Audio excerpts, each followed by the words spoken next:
கூடுதல் வரதட்சணை கேட்டு சித்திரவதை செய்து மாடியிலிருந்து தள்ளிவிட்டு கணவர் கொல்ல முயற்சி செய்ததாக கூறி வேலூர் மாவட்ட ஆட்சியர் அலுவலகத்தில் நடைபெற்ற குறைதீர் கூட்டத்திற்கு ஆம்புலன்ஸில் வந்து பெண் ஒருவர் மனு அளித்திருக்கிறார். என் பேர் நர்கீஷ். எனக்கு 8/6/2023 கல்யாணம் நடந்தது. திருவண்ணாமலை சோழவரம் கிராமத்தில் எஸ்ஐ பாபா அவரோட பையன் ஹாஜா ரஃபீக்கா திருமணம் செஞ்சு வச்சாங்க. திருமணம் செஞ்ச முதல்ல வரதட்சணை கொடுமை தான் நடந்தது. நாள் முழுக்க எதனா ஒரு சண்டை போட்டுக்கிட்டு சாப்பிட்றதுலேருந்து வெயிட் வேலையிலேருந்து எல்லாத்துக்கும் சண்டை போட்டு என்ன டார்ச்சர் பண்ணியிருந்த காரணத்தினால என்னால் அக்கம் பக்கம் எங்கள் வீட்டாளுங்கிட்ட கூட சொல்ல முடியாமல் நான் ரொம்ப கஷ்டப்பட்டதுனால என்னுடைய அப்பா அம்மா அசிங்கமாக பேசினாங்க. என்னுடைய அப்பா அம்மா கிட்டே நான் சொல்லனால எங்கள் அப்பா அம்மா கேட்ட காரணத்துக்காக என்னை விட்டு அடித்து என்னை வெளியே அமிச்சிட்டாங்க.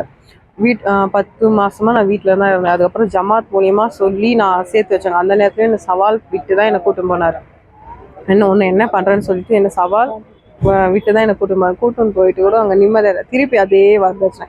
எங்கள் அப்பா அம்மா 30 சவரன் நகை போட்டாங்க, 10 லட்ச ரூபா மேலே கல்யாண செலவு செஞ்சாங்க, எல்லாமே பண்ணாங்க. திருப்பி எங்கள் அப்பா அம்மா கிட்ட 10 லட்ச ரூபா வாங்கிடுவா, அதுக்கப்புறம் வீட்டை ஏது வாங்கினோம், அந்த மாதிரிலாம் பண்ணாங்க. ரொம்ப கொடுமைப்படுத்தியும் நான் முடியாத காரணத்தெல்லாம் அடித்தாங்க, உதச்சாங்க, சாப்பிட்றதுல எல்லாத்துலையும் இது பண்ணாங்க.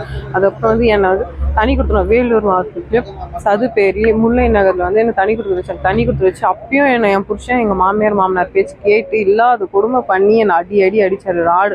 ஃபேன் ராடு மூலியமான என்னை அடித்தார், கொடுமைப்படுத்தினார். அதுக்கப்புறம் 3/6/2023 அன்றைக்கி நைட்டு 10:30 வந்து கூட அதே காரணத்துக்காக எங்கள் அப்பா அம்மா கிட்ட உங்கள் அப்பா அம்மா எப்படி பேசலாம், எப்படி உங்களுக்கு தைரியமாக இருக்கும் அப்படிலாம் கேட்டு எனக்கு இல்லாத அடி அடித்தார்,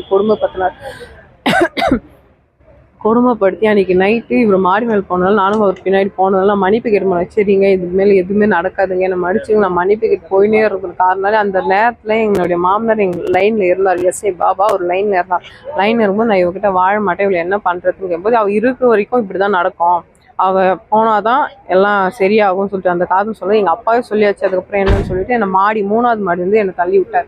தள்ளி விட்டுட்டு கூட அவர் மேலேருந்து பார்த்தாருக்காண்டி எனக்கு ஒரு ரெஸ்பான்ஸாக அவர் கொடுக்காம கீழே சத்தம் போடலை, யாரையும் கூப்பிடல. ஒரு ஆம்புலன்ஸ் அக்கம் பக்கத்தில் இருக்கிறவங்க தான் ஆம்புலன்ஸில் கூப்பிட்டே என்னை அமிச்சு ஹாஸ்பிட்டலுக்கு சிஎம்சி ரத்னகிரியில் சிஎம்சியில் என்னை சேர்த்தாங்க.